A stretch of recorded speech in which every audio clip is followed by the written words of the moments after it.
Hi, I'm Katie. And I'm Koli. Welcome to the SVU Coven podcast, little Witchtectives. We are on video. Oh my God, that's so weird. I was just telling Coley how it feels weird, even though we talk all the time and see each other's faces at least once a day. But being Yeah, on webcam feels new to me. yeah. On webcam, that's how old I am. We've done this before. Yes, we did do it one time. Yeah. Um, I'm not sure whatever happened with that. Did they ever run that episode? They haven't run it yet, but as soon as they do, I'll let you know. Yeah, oh, cool. But yeah, we're on Yeah. video now. So, before we get into our witch talk, I just want to make a statement about what's going to be going on going forward.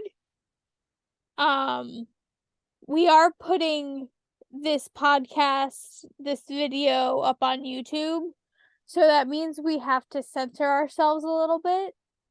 So you're going to hear us say things like essay and unalived and the R word, which is different from the R slur.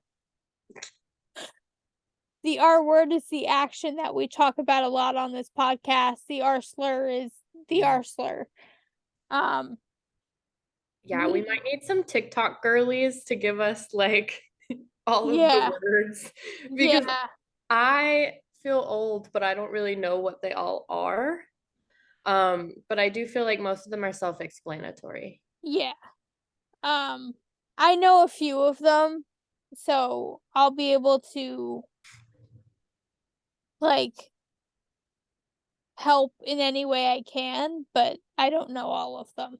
Yeah, so just bear with us. Yeah, just bear with us as we maneuver around the censorship we have to do to appease Susan. Susan. That's literally her name. I know it is. I know. It's just funny because we're both like Susan.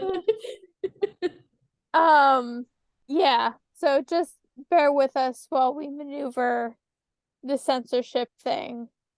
Yeah, So I'm not we a can stay advertiser friendly and our videos can stay up on YouTube. yes. I'm not a huge censorship person. You guys know that, but Mhm. I just I think we're doing what we gotta do. Yeah.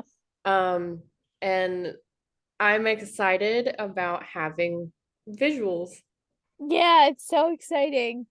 So exciting. Welcome to season 3, guys. Season 3. We have so many cool things coming for season 3. It's like ridiculous. Yeah. But this is the first one. So, Yes. yeah, censorship. Yeah. Um, shall we move forward? Yes, let's go forward. Cool. So, this is the Witch Talk. It's the corner of the intro of our show where we catch you guys up on what we've been doing. We always laugh because it's a little redundant since Coley and I do talk pretty much every day. Yeah. So, we already know what we're going to say, but you guys don't, and that's the fun part. So, I guess I'll go first because I'm already talking. If you've listened to the show for a while, you know that I never come up with something to say for this segment and I make it up on the fly every time. Um, so I've been traveling a lot. I was in Indiana for a while, which is part of why we're on an extended hiatus, just because I haven't had time even. But I was in Indiana with Sassy for a while. I think last episode I was saying I was going to visit them, but Mhm. I hadn't yet. So that was really fun. I got tattoos while I was there, which is exciting. You can't see it because I'm wearing a shirt, of course, but I got a moon tattoo right here and then a 21 Pilots tattoo on my wrist. Super exciting. And then I was home for literally like 4 or 5 days. And then I turned around and went to Florida to stay with my best friend Elizabeth as well as Sassy. We celebrated their birthday down there. Mhm. Um, but the fun part is that while I was in Florida, I got let go from my job, Yay. Not which also really. effectively means that I had to lay off my team as well. and that sucked. So I'm Yeah. back in the job hunt, looking for a job, freelancing, writing, editorial, all of that stuff. And you know me, when I get a job, I bring Koli with me. So Yes. it makes us both very, very, very happy. Yes, it does. So that's pretty much what I'm doing. I am still dating that boy. Yeah, I Yay. know. It's like the best part of my life, because it's like a constant source of happiness and positivity. So, That's um, great. yeah, so we're still hanging out and that's good. And I think that's everything. Obviously, this is the first episode of season 3. Yeah. That's a huge deal in and of itself, and I'm really excited about that. So that's all that's going on with me. What's going on with you? Well, since Katie got let go from her job, I also got let go from my job. Yeah. Um, but it's okay because I do have a source of income because I work on the golf course I live on. Um, so I'm not like dying to find a job, but I would like to find another writing job. Yeah. Um, I've pretty much been working the whole hiatus at the golf course, which is weird.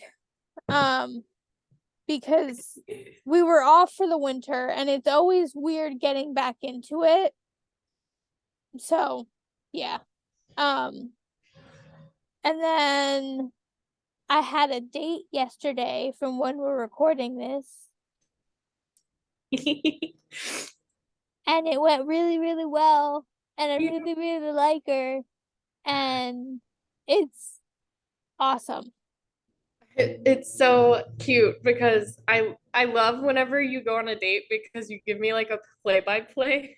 So you're like, I'm nervous. This is what I'm wearing. I'm leaving. And then when you get back, you're like, I'm back. And I'm like, tell me everything. It makes me feel like I've been sitting there waiting for the tea, you know? Yeah. But I'm so happy. I'm so glad that it went so well. Yeah. And she's really cool. She's a DJ and she makes her own music, and her songs are wonderful. I love her songs. Hmm. Um my favorite one is probably one that she has called A Story Where No One Dies, or A Story Where Nobody Dies. And it's just really, really awesome. I Yeah. haven't listened to her whole discography yet, but I'm working on it slowly but surely. Maybe she should write us a jingle. That would be awesome. We need a jingle so bad. Like a little intro, like something. I just can't think of what it would be other than the Law and Order theme song, and I'm pretty sure that's copyrighted. That's copyrighted. So, Mike Post and NBC would not be happy with us. yeah, no, but Yeah, so that's my witch talk. so cute. So the next thing we want to get into is kind of stressful. um It's so it's stressful. so stressful. I've been sending constant updates about this to Katie on Discord. Yeah, Um yeah, the Writers Guild of America is currently on strike, which means the screenwriters are on strike for both television and movies. yeah. And SAG-AFTRA, which works with actors of both stage and screen, is currently voting to authorize a strike because the Alliance of Motion Picture and Television Producers, who also overlooks the WGA, is they're they're starting negotiations on June 7th, I think. And if they don't come up with a good plan,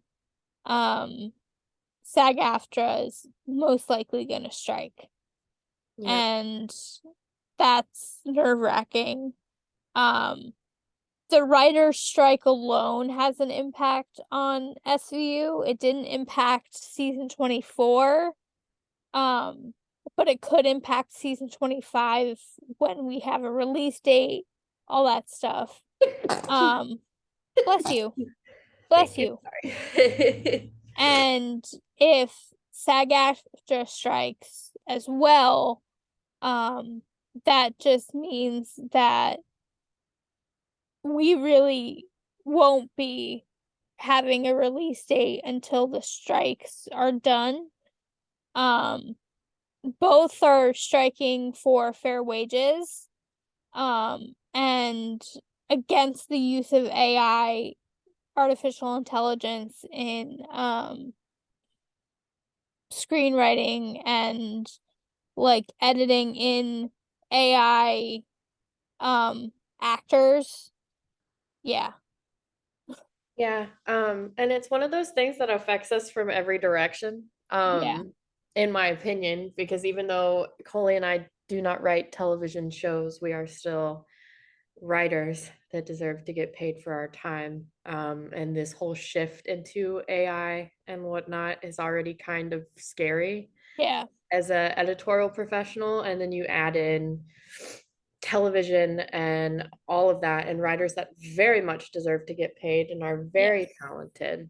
Yes. But it kind of hits us in every direction because of the podcast and the hobbies we have and the interests we have, but then also just like our professional lives. Yeah.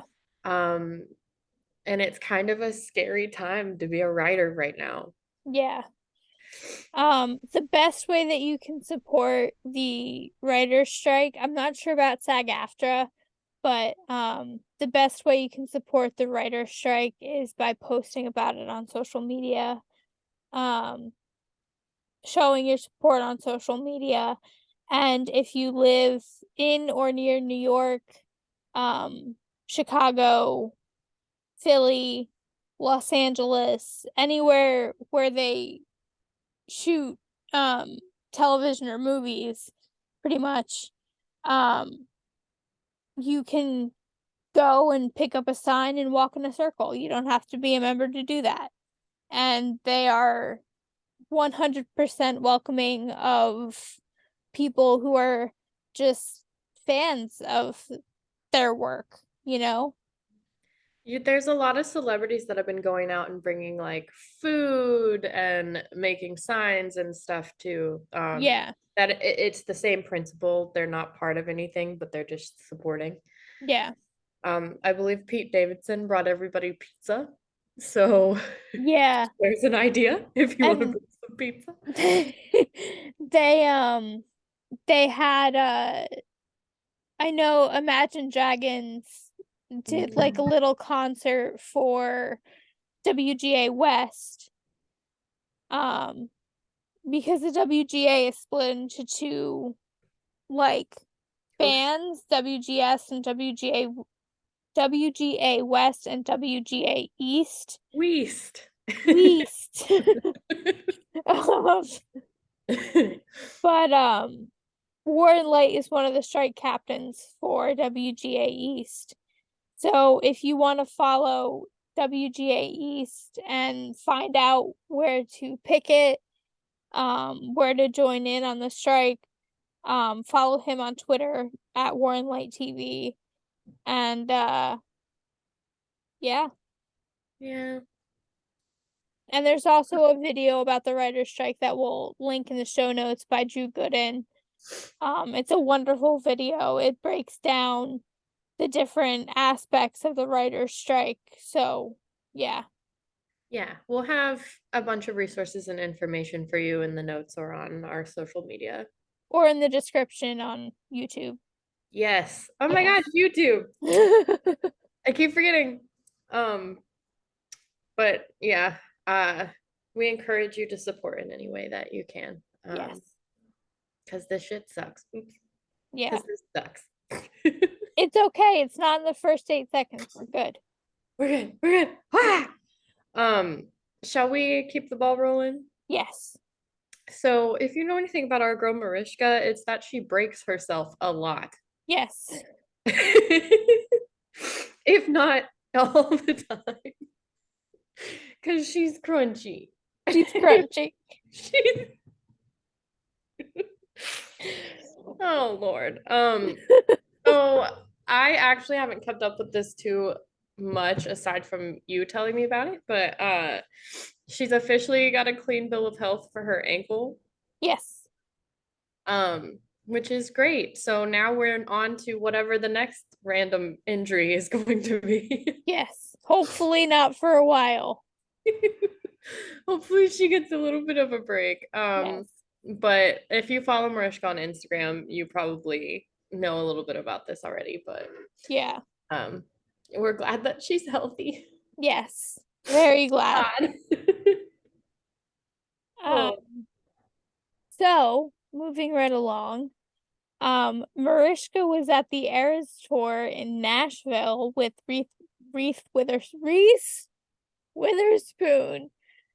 Wow. I don't know where that came from. Reese I Witherspoon. couldn't say Reese Witherspoon for a minute. Reese Witherspoon and Amaya. It was magical because there was a video of Mariska dancing with her jacket off, so she was just in like a tank top. I don't think it was the night that Taylor performed in the rain. I think it was the next night because I think she was in Nashville for 2 nights, so I think it was the second night. But yeah, it was awesome. My favorite thing about this was our conversation we had. Yes. Because if you guys don't know anything about me, know this. I hate Taylor Swift. And so Koli was like texting me about it, and I was like, oh my God, that's so cool because Mariska's only 3 hours away from me because I live in Atlanta, 3 or 4 hours. And I can't remember what you said, but it was something like, yeah, but I know you'd never be caught dead there. I said she was at a Taylor Swift concert. I don't think you'd be caught dead there. And I don't know why, but I laughed so much. I was like, finally, someone who knows me. Yes. Yeah, not a Taylor Swift fan. Sorry about it. I'm not even gonna say anything mean about her because I'm not gonna explain it, but not a fan. These Swifties will come for you I if you say know. anything mean about her, and there are a lot in the SVU fandom. I believe that, especially because Mariska and Taylor are friends. Yes. And Taylor's named one of her cats after Olivia Benson. Yes. So I understand that she is relative and slightly important to the SVU fandom, and I appreciate that because Olivia Benson and Mariska deserve the world. Yes. And that is all I will say about that.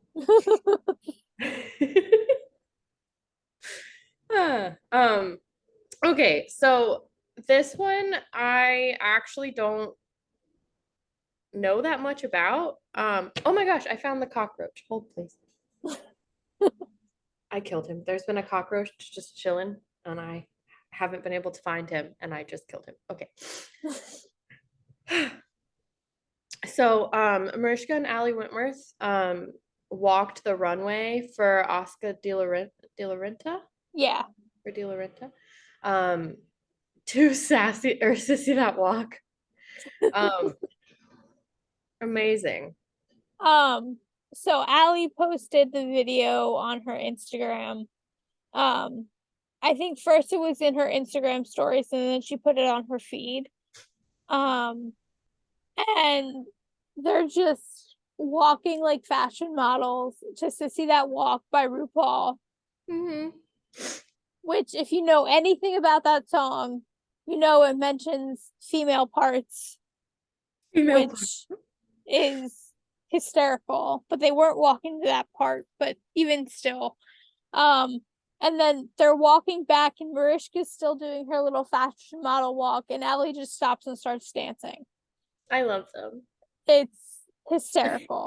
I love You. it. I love them so much. Yeah. I also just like that lately it seems like Mariska's just totally herself, Yeah. comfortable and happy. She's like her most authentic self, and that Yes. is wonderful. Yeah. Um, Incredible. she's taking like no crap from anybody, No. and Did it's her Twitter. wonderful. She deleted her Twitter. She's on Instagram like all the time now. She posted a picture of her and Peter, and she was smiling so big, and I commented on it, and someone was like, she smiles bigger with Chris. And I was like, that doesn't even deserve a response. And then I got blocked by that commenter. But the vindication in Mariska liking my comment, I know. it felt so good. I know. I don't know what it is, but you've been under fire with the SVU girlies lately. Apparently. But like you guys know, listen to the Maloney of it all if Yeah. you want to hear us talk in depth about it, but not Krishka shippers here. No. Um, and also, I think there's like a level of respect that needs to be had with Mhm. Mariska because she's a real human being. Yeah. Um, and so the fact she liked your comment and everything, it's like she knows. Like Oh yeah. and She sees everything. she sees everything. So just keep that in mind when you're being disrespectful because it's still her account. She can still see it. Yeah. Peter can see it if he wanted to. I don't feel like he's on social media much, but He's not. you But know, and even Chris and his wife, there's a level of respect for them that should be had. yeah. I don't know, it irks me, but it's extremely validating that she basically like virtually fist bumped you. Pretty much. I love that. Mariska, come on the show. Please. Please. Um, moving on. I know. Do you know who I would love to have on the show? Who? Ice-T. Yes. I just want to talk to Ice-T. I have so many questions. We're gonna have to start sending out emails like in mass. I know. to Everybody tweet Ice-T because everybody. he'll see it on Twitter. Tweet Ice-T. Come on Email the Coven. Mariska. It's fine. It's fine. Everything's It's fine. fine. We're happy. Yep. Moving on. So Mariska and Chris did the Firefighters Challenge on National Firefighters Day with Bobby Burke, and Bobby Burke played Tucker from season 3 until season 21 when he was killed off, and I'm not bitter about it. Koli goes back and watches that episode just to cry sometimes. When I rewatch SVU, it'll pop up and I'm like, oh, this is a good episode, and then I wind up just sobbing. Yeah, we miss Tucker. But Yeah. I fully, when I first saw those pictures, thought that they were filming. I didn't realize they were doing the Fighter Fighters Day thing. And then when Bobby showed up, I was like, hold on. I was like, wait a second, this doesn't make sense. And then you told me what was happening. Yeah, I sent Katie a picture of Mariska and Bobby, and I was like, my tuck's in hard. She's like, what is going on? Yeah, Like, I thought they were bringing him back from the dead for a second, and then I realized, which honestly, I wouldn't put it past us for you to bring people back from the dead. They brought Alex back. Alex came back, and then she's gone again. But Alex, come back. I love you, Stephanie. Yeah. Please, Stephanie, but like, come on the podcast. Bobby, come on the podcast. Oh my God, Bobby would be such a good guest. Yeah. You guys know my dream guest would have been Richard Belzer, but unfortunately, but like they bring people back occasionally as like ghosts, hallucinations. I'm not gonna reveal who it is that came back recently, but I was like, And then also I was showing my boyfriend John Wick for the first time. And you guys know Keanu Reeves is my favorite human being. Mhm. And John Wick's my favorite movie, but Dean Winters is in it. And he's Un Baby because it was like 11, 12 years ago. Oh, wow. Yeah, and so all I can think of is like I want Dean to come back. Yes. He doesn't they don't have to be a romantic anything. I just want Cassidy back for an episode or two. Dean, come on the podcast. Yeah. Come on the podcast. We love you. We have to start like email blasting. Like I'm so agents annoying, but I and literally managers and actors and everybody. Just interview request. interview requests. 'Cause I Colon. think we did put a request out to I know that you when you had your old Facebook reached out to Dan. Yeah, And then I think we didn't we reach out to Isabel? we did. We never heard back from either of them. Yeah. I feel like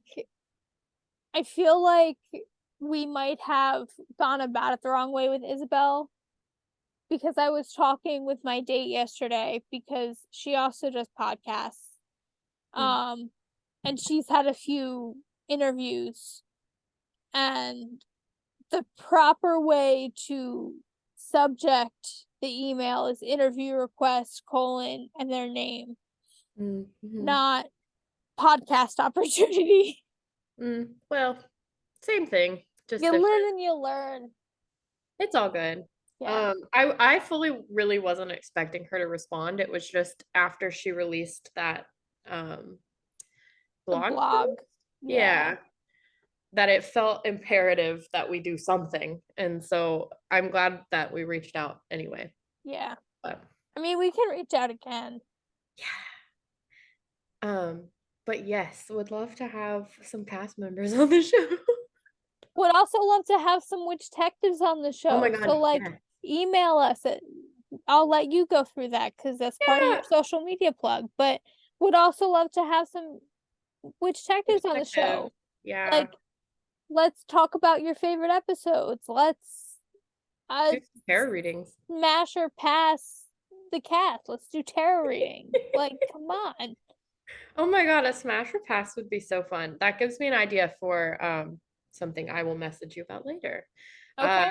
But this is the perfect segue into our social media plug here. Yes. So if you guys are interested in keeping up with us, we are the most active on Instagram. You can follow us at SVU Coven. We post on the stories there pretty regularly, and most of the stuff we talk about in the show, we post there. So it's definitely a great way to keep up with us. Any updates, hiatuses, things like that. Also, we have a Discord server that for season 3, I am going to be beefing up. So if you are a Discord aficionado, you probably are in multiple servers for your favorite streamers, musicians, what have you. So I'm trying to make our Discord more of a public situation. So it's not just my friends sitting in there not talking, or me and Koli sending podcast ideas back and forth. I want it to be more of a community, more of a coven, if you will. So I am planning on making it a little bit stronger, beefing it up a little bit so you guys can join that. It's completely free. The link is in our Instagram bio, and it's just a cool way to connect with us. So you can talk to us one-on-one in there. We talk about tarot, SVU Coven, and we're even going to have some events going on in our Discord server eventually, maybe one day. Ooh. I didn't even know about that. That's awesome. It was your idea. Was it? Oh, it was. But it's been so long since we talked about it. I know. forgot. So it's way in the future, not there yet. But not there yet. But if you guys would like to join, the link is in our Instagram bio. If you're not on Instagram, social media doesn't really speak to you. You can always email us and we'll send you a fresh link. It does expire after 7 days, so you want to get in there as soon as possible. But don't worry if the link's not working, we will send you a new one. Yes. Our email, if you want to reach out to us there, is svucoven@gmail.com. Since we're on like camera, I'm like svucoven@gmail.com. shoot us an email there. We would love to hear from you. Koli does check the email regularly, so somebody is reading it and one of us will respond to you. It's a great way to get in touch with us if you're interested in being on the show, or sponsoring the show or working with us in any way. Email is the best place to do that, especially if social media or those mediums don't speak to you. We're always online, so somebody Yes. will get back to you. If you ever have anything you want us to talk about, even Yeah. the show or anything like that, svucoven@gmail.com. Yes. Yeah. So this is your episodic reminder to rate, review, and subscribe and comment now because we're on YouTube and yeah. Rating and subscribing are the most important things. When it comes to like Apple Podcasts, Spotify, all that stuff. It tells the algorithm that you like us and that you listen to us and that you want to see more, and it will hopefully suggest us to other listeners who will then hopefully rate, review, and subscribe. Reviewing is just really nice. We lost all of our reviews when we switched podcast hosts. We're holding steady at 1. I just checked.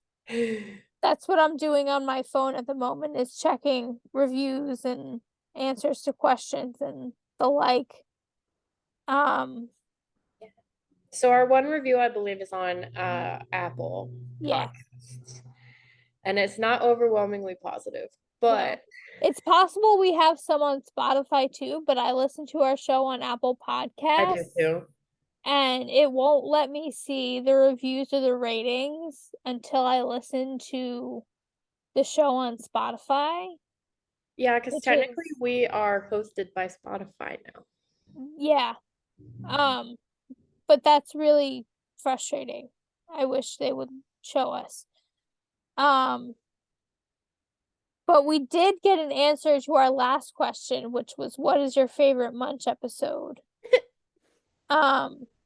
We got an answer from Chris DeSanto 1213, and it says the one with Jennifer Esposito. Maybe it's an obvious choice. I don't know. There's a bunch of rewatch, review, SVU pods, but you two are at the top. Very authentic and warm and funny. Take care. Oh, Thank that's you, great. Chris. I think Chris has emailed us before. Yes. Yeah. The one with Jennifer Esposito that he's referring to is Remorse. That's a really good episode. That's in season 1. Yeah. Yeah. What's your favorite Munch episode? I have 2. Mm-hmm. They come as a pair. So Okay. I feel like you can't like one without liking the other. It's Painless in Parts. Mm-hmm. The ones with Marlee Matlin as Amy Solway. Yeah. Yeah. Yeah. Those are definitely my favorites. I like the one, I can't think. Okay, so I have 2 moments, not necessarily full episodes, but I have 2 Munch moments that I love. And one of them is when he's talking to that little girl and um if I ever have kids, I'm gonna call them my Munchkins. Yeah. And that's one of my favorite Munch lines ever. And also when Richard Belzer passed away, we kept saying forever your Munchkins. Yeah. And I love that. And then my other favorite one, I think we talked about it recently in season 2, but it's when Ice and Bells are doing something and Ice calls or Finn calls Munch his Jew. And I know it's a little anti-Semitic, and I know that, but it's so funny because in their walk and talk after, wasn't that line improv or did I imagine that? I don't know, but the walk and talk after just It's so funny it's so because funny. Munch is like, my Jew, my Jew. It's like, What if I called you my boy? And it's like, I'll be your boy, John. It's so cute, and it really like highlights outside of the show how Mhm. Richard and Ice were like close friends because you can see that they were having so much fun filming that. Mhm. Um, and it just makes my little heart so happy. So those Yeah. are my two Munchie favorites. Yeah. This is gonna Um be a long episode. yeah. Um so rate, review, and subscribe and comment on YouTube. Subscribe on YouTube. Smash Go that like button. what? Yes, Woo! smash that like button consensually. Um We're real YouTubers now. yes. Oh God, I'm so old. I Anyway, think I took that consensually smash that like button from Fundy Fridays. And if I did, I'm sorry. Jen, you're amazing. I love that. Yeah. So shall we get into our self-love affirmation? Yes, one more thing I Okay. want to mention real quick is Yes. we do have a coffee account uh, Yes. for donations, and I'll have that like linked so you guys can see it. Obviously, there's no obligation or anything, Mm-hmm. but I do like to mention that we have that rolling now. Yes. I forgot to put that in the notes. I'm All sorry. good. All good. Um, self-love affirmation. Let's do it. Nothing matters more than love. I really like this one, especially right now because I'm in that hopeless romantic lovey-dovey mood. Yeah, me too. Um, and I feel like it's true. Like it doesn't have to be romantic love. It can be familial love. It can be friendship love. But love matters more than anything. There's a we're such water signs, it's ridiculous. Yeah. There's a episode of How I Met Your Mother, which is one of my favorite shows, Hmm. where Ted says, like the whole episode is he's a hopeless romantic. It's the bit, right? If you've never seen Yeah. the show. Um, but he says love is the best thing we do. Hmm. And I feel like that complements the self-love affirmation because Yeah. it's just so powerful and so true. Yeah. And Um, that self-love affirmation is from oprahdaily.com. not sponsored, but Oprah, Not hit us sponsored, up. but Oprah, we'd love to be. We would love to be. I love that. Yeah. Um, remember to breathe. Yes. Remember to breathe. Keep your eyes open if you're driving. Um, Meditate on that for a minute. Close your eyes if you're not driving or operating heavy machinery of any kind. Mhm. Um, we See, don't want a forklift driver closing their eyes and running into a customer or something. you know. My mind just goes there. I'm sorry. I think mine does every time too, because when I'm like, remember to breathe, keep your eyes open. I'm never thinking people are listening to us in the car. I'm like, oh, they're at their warehouse working, listening to Yeah. S3E come in. If my boyfriend is listening, I'm calling you out. Oh, that's funny. Remember to breathe, guys. Yes, remember to breathe. That's what we should have on merch. Yes. I don't know what we'll put it on, but we'll put it on something because we do have merch coming. We do. So that's another exciting thing. Yes, my favorite is the tumbler that I made, the coffee, the travel coffee cup. Yes. I love that. So cute. I'm about to be so broke buying our own merch. Yes, for real. It's fine. It's fine. It's fine. Shall we get into the summary? Let's do it. Okay. False memories of a girl's childhood essay by her father lead to a tragedy. I love when the summaries are just so straight and to the point. Yeah. And again, I had to modify it a little bit, but it's okay. Mhm.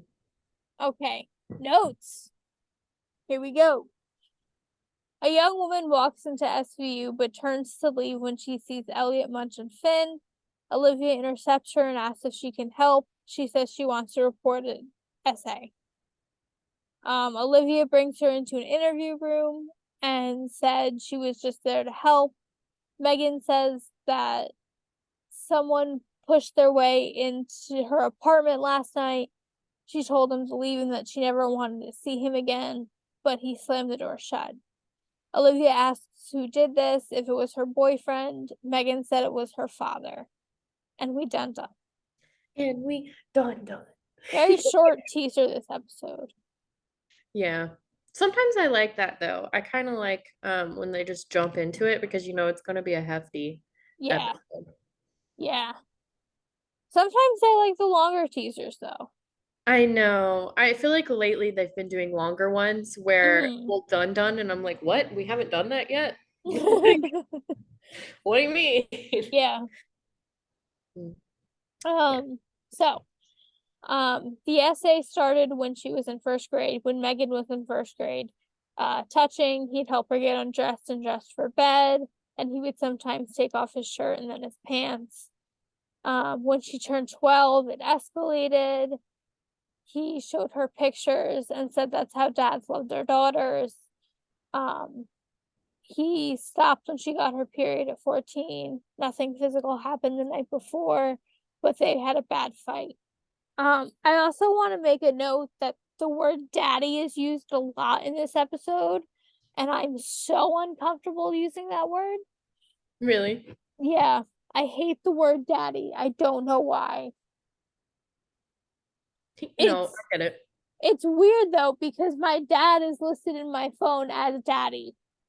Yeah, my family, they all call their dad like it's my dad's name. We call him. But it is kind of rather uncomfortable, but it's like known in my family that's what you say. I also feel like that's a very southern thing. Oh, for sure. For Yeah. sure. So my whole family is very big on the nicknames. Yeah. Because like I remember on the Golden Girls, Blanche called her dad Big Daddy. My dad used to sign his text messages. Remember when like back in the day when we would have like text signatures? Yeah. He used to sign them as Big Daddy and it would make or Big D even. And I Oh, was like to him, totally normal, totally southern white man thing. To me and my brother, we were like, no. We're like, you gotta cut that out. uncomfortable. So I understand both sides of it being uncomfortable and also it being normal. Yeah. Just depends who you are. But for the sake of this episode and these notes, I just put dad. So, yeah. Sick. Olivia said it was going to be hard to prove a 4-year-old essay, and Elliot said they couldn't charge anything before that because the statute only lasts 5 years. Megan asked what about her sister Lily, who's 7. That's the same age she was when her dad started with her. The day before, Megan went home to do laundry and walked in on her father essaying Lily the way he used to essay her. Olivia and Elliot go to fill in Cragen on the background of the father and the mother, Rebecca Sutherland, the daughter of the Sutherland Pharmaceuticals founder. Cragen is on his way to a luncheon with the mayor. Not a luncheon with the mayor. I know.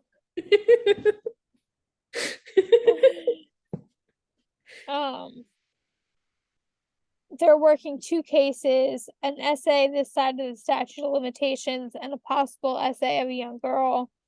Cragen asked about the mother. Megan and Rebecca aren't on speaking terms. Ellie and Olivia go to talk to Rebecca. She was married to her husband for 19 years. She'd know if he was essaying one of her daughters. Her father said she's always had a blind spot when it comes to Evan, which is her husband. Megan's been seeing a therapist, started seeing her when she started at Columbia, and since then, Megan has become an expert in what she calls their family dysfunction. Listen, every dysfunctional family is dysfunctional in their own way. That's what I've learned from therapy. Every family is dysfunctional Yes. because you can't have more than one human without having disagreements and being completely different. So I This try not. the stats on it is like 97% of families are dysfunctional, but then the 3% are the ones making the stats and they don't want to admit that their family is dysfunctional. Everybody's family is dysfunctional. Yes. Rebecca has tried talking to Megan and Megan just shuts her out. Megan's made up stories before, though nothing this extreme. But she's pushed boundaries to get what she wants. Ellie and Olivia say they need to talk to Jody, their middle sister, and Lily. It's routine. Rebecca is hesitant, doesn't want Ellie and Olivia embarrassing the girls in front of their friends at school. Ellie says to bring them to the precinct after school, and Rebecca's father says they'll be there. Megan went to her therapist with an ED and depression. The therapist mentions how an ED can be a sign of something deeper and more traumatic. In Megan's case, it was childhood familial SA. The therapist couldn't break confidentiality, and the only reason she's talking to Ellie and Olivia now is because Megan gave her permission. Because I think it was Elliot asked her, why didn't you call the police when she disclosed this SA? And that's when the therapist said she couldn't break confidentiality because Megan's an adult. Right. The therapist repeatedly asked her if she thought Jody and Lily were at risk, and she said no until the day before. She called her therapist and said she reported her father for essaying Lily. Olivia wanted to know if Megan was emotionally in the right place for a police investigation. Her therapist says that Megan came to them, and that tells her that she's on the road to recovery. Police investigations of SA and the R word are very rough on the victim. And as someone who's seen it firsthand, it's even worse than you could possibly imagine. Yeah. I mean, SB does a good job of highlighting it though. Yeah. I only reported, and like SVU didn't do a good job of showing how it actually is when you report. But because most of the cops just don't care. Unfortunately. In my experience, we'll say. So it just, yeah, it sucks. Yeah, I if you guys didn't know, for many, many years while I was in college, I worked at a SA crisis center. Where my entire job, I was on call, I was a volunteer, and whenever I got a call, it meant this is bad. Yeah. And it meant you're going to the hospital. And usually when I was in the hospital, I was in the room for the SANE exams of the survivors. And a lot of times, not necessarily during the SANE exam, but during when I needed to be at the hospital to hold their hands and support them and give them resources and be there for them, cops would come in to interrogate. Yeah. And part of the process, at least at this hospital in Georgia, was that if a survivor came in, the hospital had to report it, whether they really wanted it reported or not. And so that's already like the first fumble to me. And then if it wasn't a female cop, not hating men here, but in my experience, if it wasn't a female cop, often it was very aggressive and re-traumatizing for the survivors. Yeah. And I don't think people realize, if you're not in this community that we're in, how hard it is on the survivors. Yeah. Because basically they're reliving and re-traumatizing themselves over and over and over again. And it's a huge reason why people don't report as much. Yeah. So I do think I'm glad you brought that up because I do think it's important to talk about. Yeah, definitely. A resident in the ER at Mercy General reported bleeding from an intimate area after a bicycle accident and bruising on Megan's backside when she was 11 to CPS. So this was 7 years ago. The file was in the basement for 7 years. Megan said that she got the bruises riding horses on her grandfather's farm. CPS contacted Megan's pediatrician about her trouble urinating, and the doctor said that she had a minor UTI from taking too many bubble baths. CPS did a series of follow-up visits, and then the case was closed. Too many bubble baths. Yes. But that is a cause, that can be a cause of a UTI.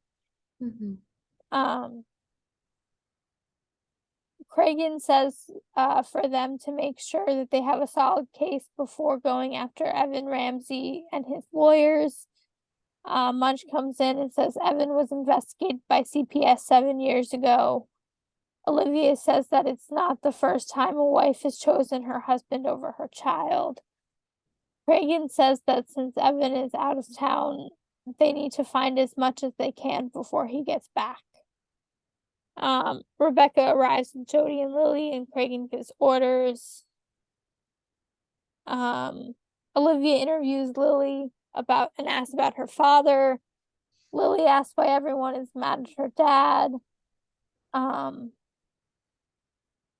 And says stuff like he reads her stories and all that stuff and plays games with her. Elliot interviews Jody, and he asks a little bit more grown-up questions because Jody's older. When asked about Lily, Jody admits that Evan still gives Lily baths with the door locked, and that he was changing her sheets the other night, and Lily was crying in the corner of her with her bottoms off. Evan said she wet the bed, but Lily hasn't wet the bed since she was 2. Also, I don't know what's going on with my voice right now, so I apologize. Because it's all crackly and stuff. It's weird. It's weird. Rebecca says she can't believe it and that it can't be true.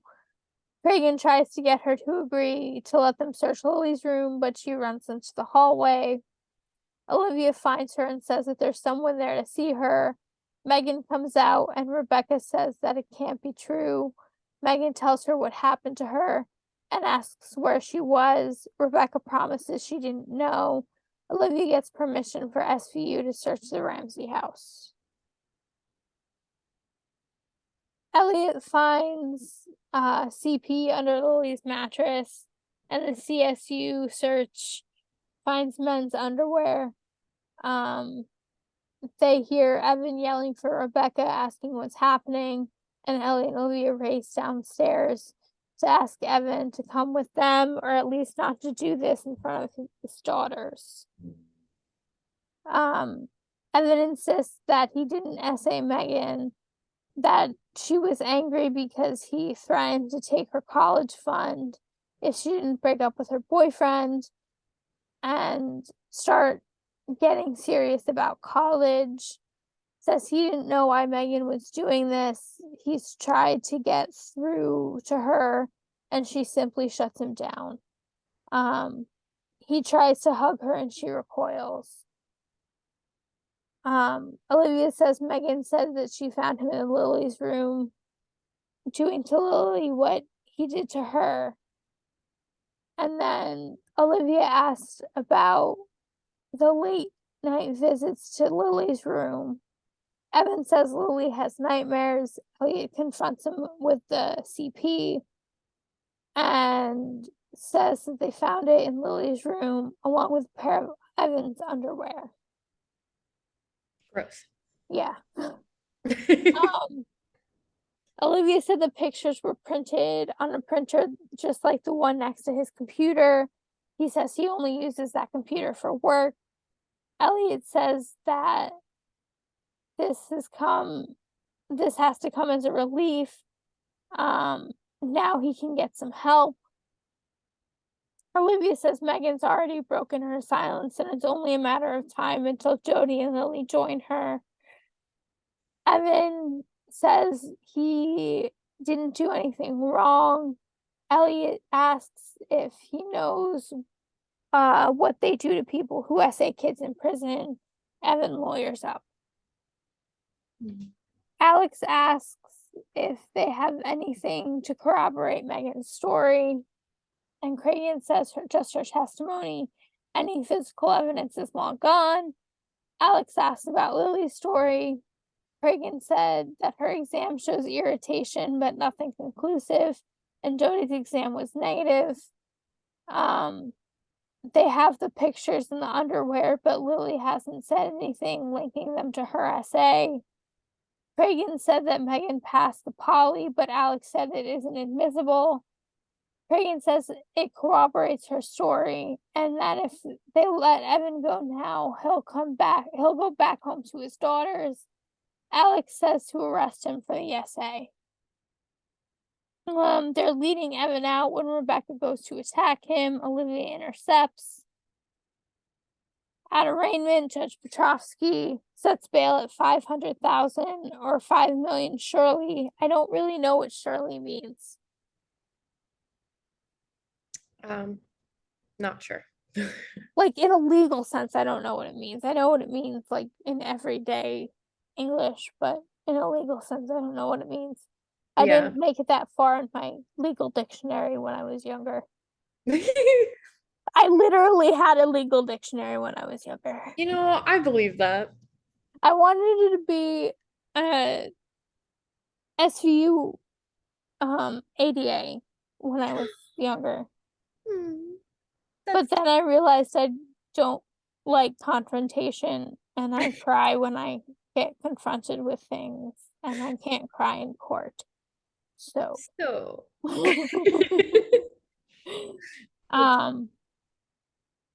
Alex fights for an order of protection on behalf of his daughters, barring him from entering the family home or getting within 100 yards of his children.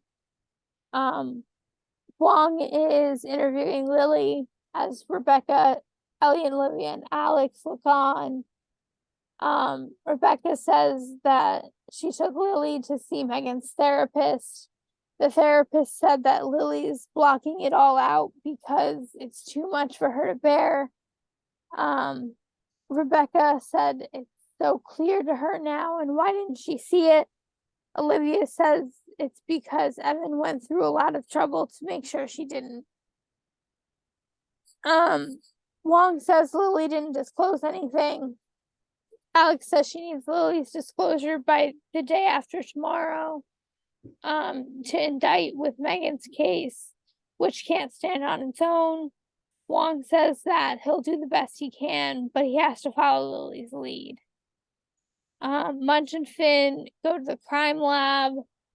They found hairs and fluids on the underwear matching Evan, but there was nothing on Lily's sheets or pajamas. The borders of the pictures were cut off, and they were dated for Tuesday the 13th when Evan was in Baltimore.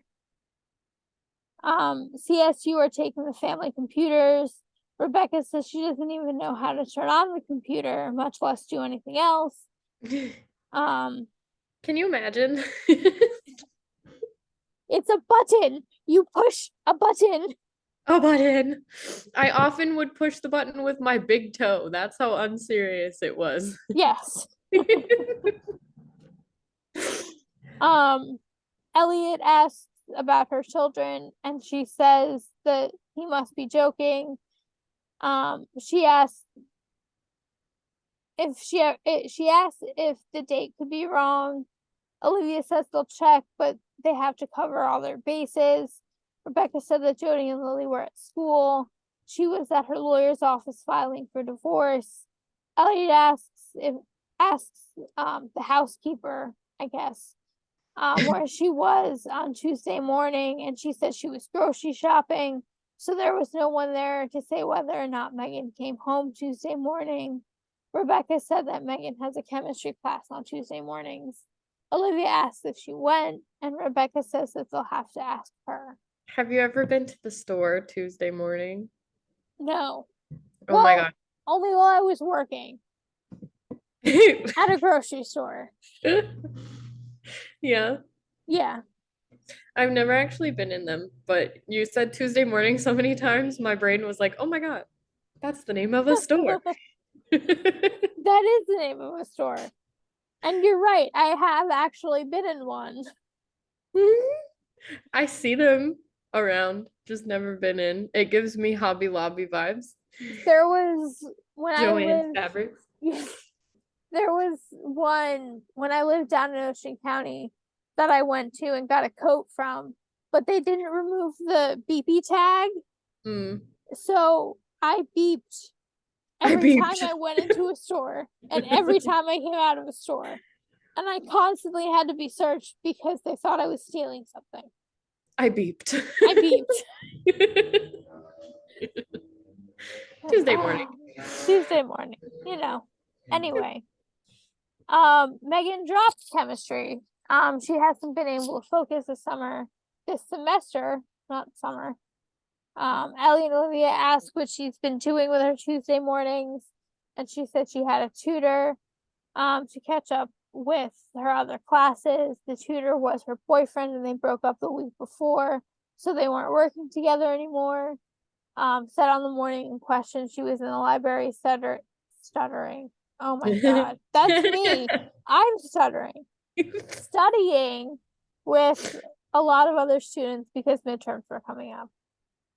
Evan didn't download the pictures on his desktop or his laptop, so who downloaded them? They still need Lily's testimony and she's not talking. Ellie and Olivia go to talk to Megan's therapist, who says she's not surprised Lily isn't talking.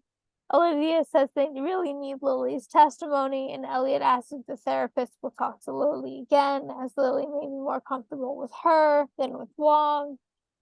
The person who downloaded the pictures downloaded them to a terminal at the library at Columbia. ...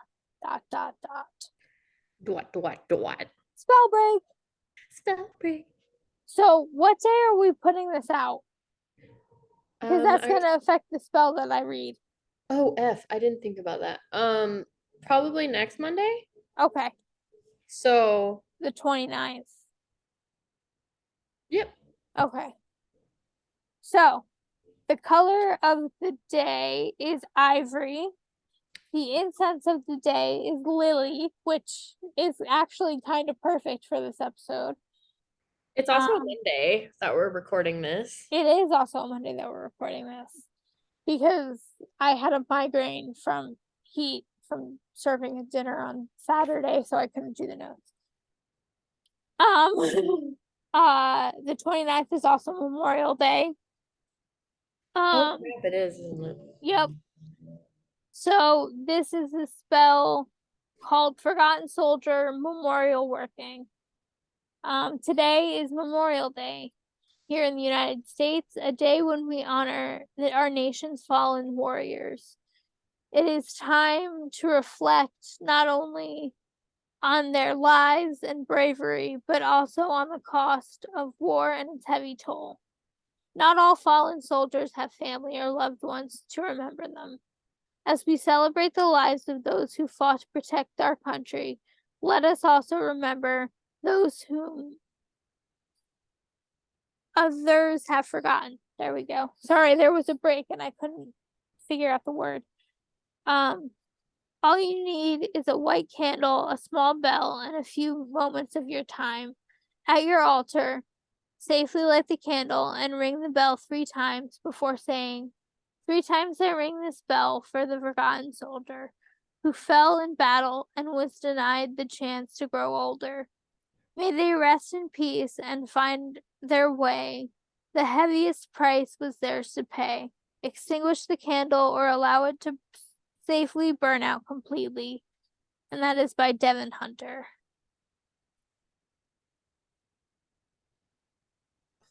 I love that. Yeah.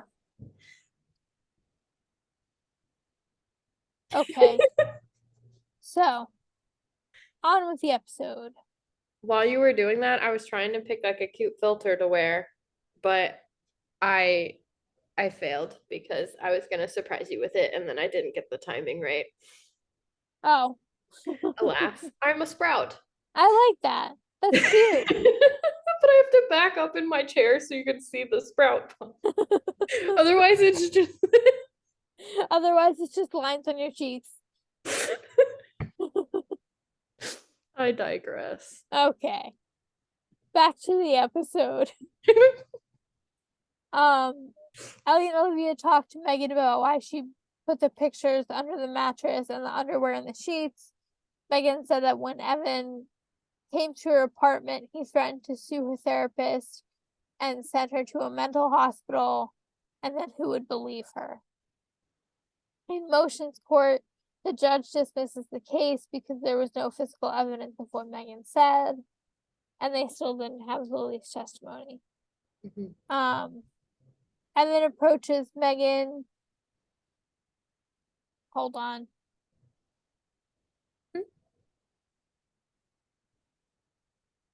Evan approaches Megan and says he knows she didn't mean to do this. Rebecca tells him that she wants him moved out by the end of the week.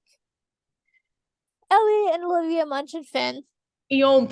Yomp, as I like to call them. Are out at a bar for a drink.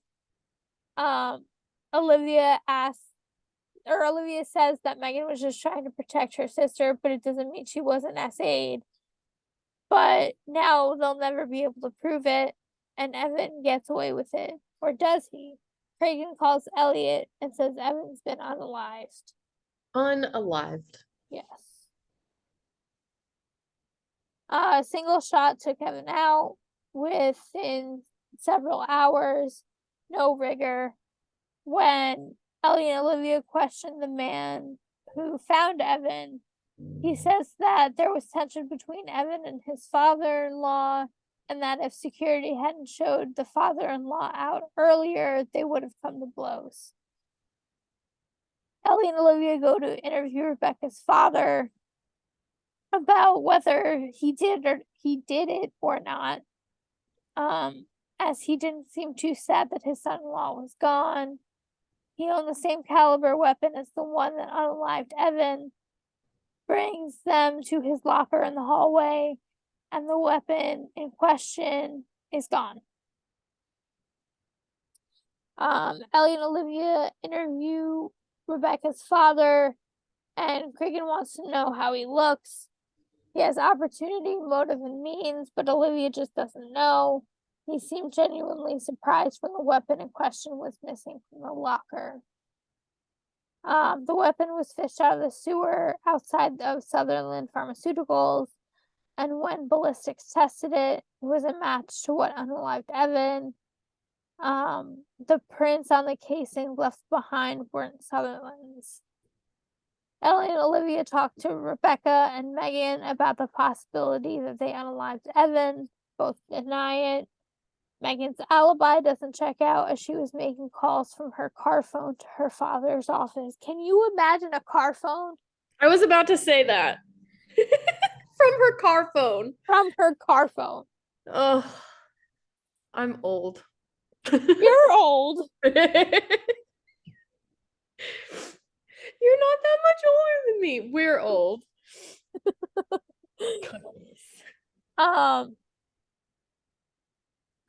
Rebecca came home around 9, took a sleeping pill and went to bed. Megan and Jody came home around the same time, but went back out and didn't get home until after 11, when they shut themselves in Jody's room, and the housekeeper, who was telling Munch and Finn all of this, heard lots of crying. Ellie and Olivia go to find Jody, where's my mouse? There it is.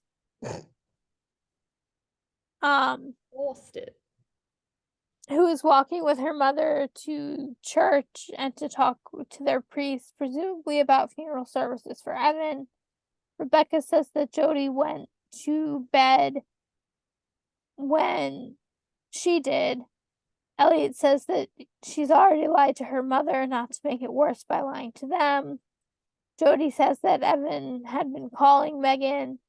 She wanted him to admit to what he did, but he wouldn't do it over the phone. So Jody and Megan drove to his office. Megan went in when they got there, but told Jody to wait in the car. A few minutes later, Megan came back down, and they went home and went to bed. Ellie and Olivia ask Megan what happened, and she insists she doesn't remember. Says that sometimes she blacks out, and that she didn't remember her essay until a few months ago, and to talk to her therapist. I'd like to point out that's relatively a normal thing that happens. Yeah. Ellie and Olivia go to talk to Megan's therapist, who says that she can't comment on Megan's treatment anymore. Megan has decided not to waive privilege. When Elliot explains more about ethics, she says she's been a therapist for 15 years and that she didn't need a lecture on ethics. Olivia asks about her techniques to recover buried memories and how she knows if a patient is telling the truth. The therapist says that she has a physician administer sodium amytal truth serum. And the therapist suddenly shuts them down when Olivia asks if Megan was a success story. Sodium amytal doesn't verify memories, it creates them, which is why it's fallen out of favor with most reputable therapists. Yeah. Yeah. Megan was never a victim of childhood SA.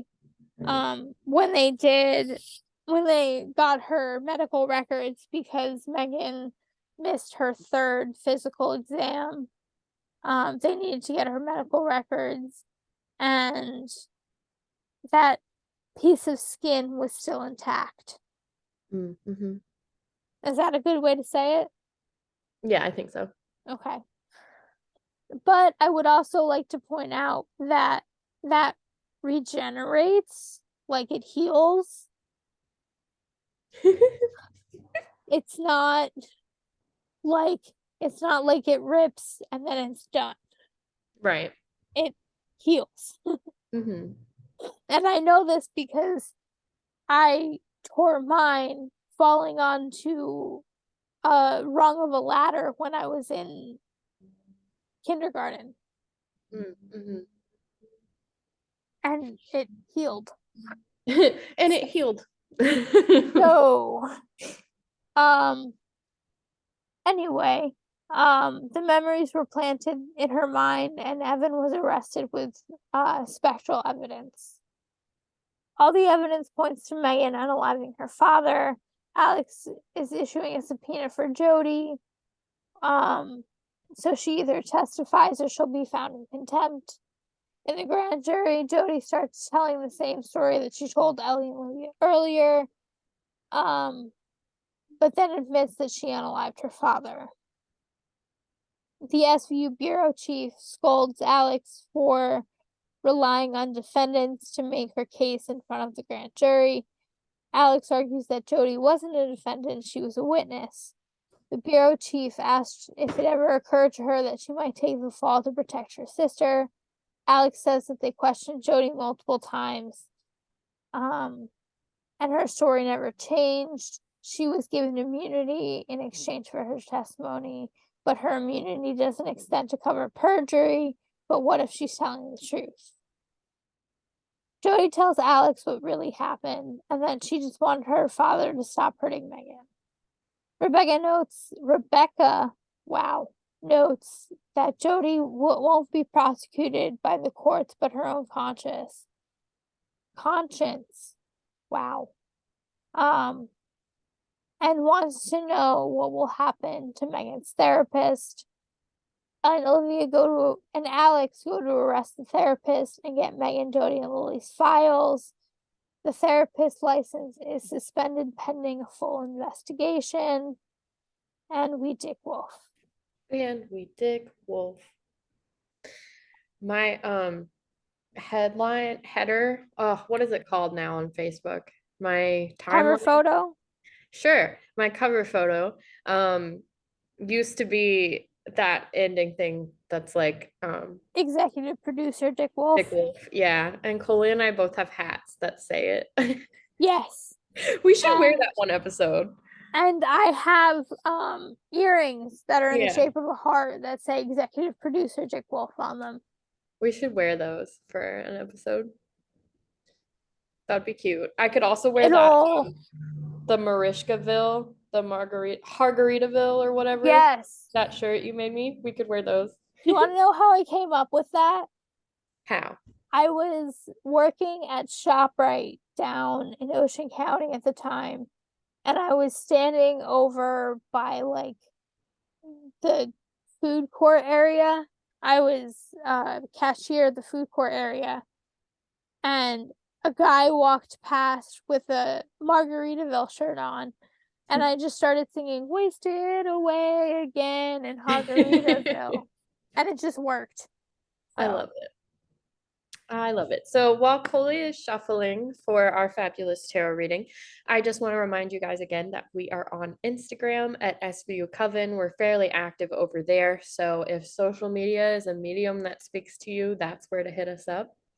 Likewise, I am beefing up our Discord server and it's going to be really fun. And hopefully, we'll have events in there one day. But if not, and you just want to join the Coven and connect with us, the link will be in our Instagram bio. However, if Instagram doesn't speak to you and you want to join the Discord server, just shoot us an email at svucoven@gmail.com and we'll send you a fresh link. Yes. They do expire after a week, so you want to get in there as soon as you can, but never fear if you find yourself in the predicament of having a broken link, we will send you a new one. So Yes. email us at svucoven@gmail.com or follow the link in our bio to join the Discord.